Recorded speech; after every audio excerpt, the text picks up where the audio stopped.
This is Christiane Cordero from WCCO on the 734. Before you get ready with your Friday, let's get you started with today's weather. Cloudy out there this morning, and it is still pretty dark here in downtown Minneapolis. We're expecting clouds through the afternoon and then maybe some rays of sunshine in the early evening. We're told from Mike Augustinak this morning that this is the final post 6 p.m. sunset, and then it starts to get dark for your evening commute. So how about that? All right, now let's talk about this. Are you ready for another streaming service? You probably already have some combination like Netflix, Hulu, Amazon Prime, even CBS All Access, hint, hint.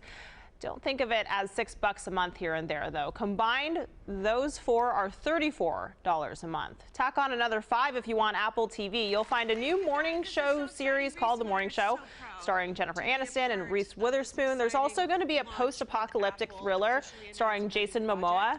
Don't forget, Disney is also next in line. It's launching its own streaming service on November 12th. So what we want to know this morning is, how many do you subscribe to? Do you plan to add more? Do you plan to take some away? These, as we know, all add up, as I mentioned. I want to get a sense of what you have, what you're watching, and what you're willing to pay for. What is your breaking point? Those watching on Facebook, leave a comment right here. We'll read through a few of those in a moment. Tough news out of St. Paul this morning. A man was shot dead overnight. It happened at an apartment complex on the 1300 block of Davern Street around 2:15. A husband and wife were driving when someone shot at them. The man is dead while his wife is now in the hospital. Officials expect her to survive. Police haven't arrested anyone yet, but they said this is not a random shooting. This is the 27th, though, homicide of the year in St. Paul, and the 3rd this week.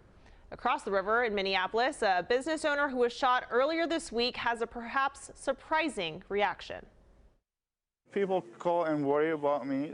Don't worry about me. I want you to worry about the kid that did this. Yeah, Kevin Aldwalk owns Weber Mart in Minneapolis. On Wednesday, he says some teens came to the store to buy cigarettes. Kevin turned them down because they didn't have IDs. That's when he says that they became verbally abusive, saying they would rob him. This video shows Kevin walking them out before one of the young men shot him twice. I wasn't really scared. I was more angry that we keep dealing with this violence issue over nothing. We need to get to the root causes of these social problems, whether it's the lack of parenting or resources. Kevin says he wants the teen who shot him to be held responsible, but mainly wants them to get help. Police say they haven't named any suspects, but have leads on this case. The first flu death has been confirmed in Minnesota, according to the Department of Health. We know that person was an adult. Last week, 8 people had to go to the hospital because of the flu, and that number is up from 5 people the week before. Hennepin County has stopped collecting batteries at community locations thanks to batteries from vaping devices causing fires. Lithium-ion batteries are causing the concern. The push button on many vape pens caused the batteries to heat up with very little pressure, and that was the case at West Tonka Library, where a recycling bin started to smolder after a vape pen was tossed. The batteries are a problem for waste management as well. At our Twin Cities recycling facility, we have fires there about once a month, once or twice a month. Don't put them in the recycling and don't put them in the trash. People at Hennepin County can still recycle batteries at the county's drop-off facilities in Bloomington and in Brooklyn Park. Many local businesses like Best Buy also accept rechargeable batteries that they will dispose of responsibly. Minnesotans love priding themselves on what makes us all different. This statistic, take it or leave it, we're the only state still selling 3.2% beer in supermarkets and gas stations. People in Utah held a mock funeral last night for the alcohol limits that were common in most of the U.S. following prohibition. Utah lawmakers lifted the restrictions effective today because large breweries stopped making many weaker beers. That makes Minnesota the last state to have 3.2 beer in places other than liquor stores. The push for change, though, is in the works. State Senator Karin Housley sent out a statement last night saying she will, quote, aggressively pursue legislation to modernize our state's antiquated liquor laws. The Republican from the Forest Lake area continued, Minnesota has a world-class craft brewing scene and a booming market. We should be encouraging growth in that area, not stifling it. And here's a story that Minnesota can love in its entirety. Farmers are known for coming together when the going gets tough. Got 4 combines going. We're going to knock it out for them right away. We got the co-op up here with trucks. So you can check That happened near Alexandria, where a farmer lost his father and wasn't able to get in the field to harvest soybeans. Well, Zach Johnson's video of the farmers helping their neighbor received more than 150,000 hits online. It took about 4 hours to finish the harvest.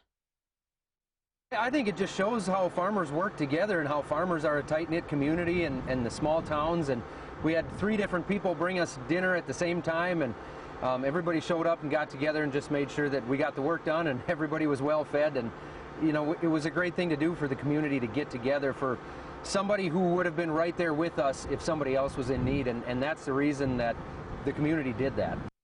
What a community indeed. Zach says he and his neighbors have received a lot of great feedback, and people are sharing examples of similar stories.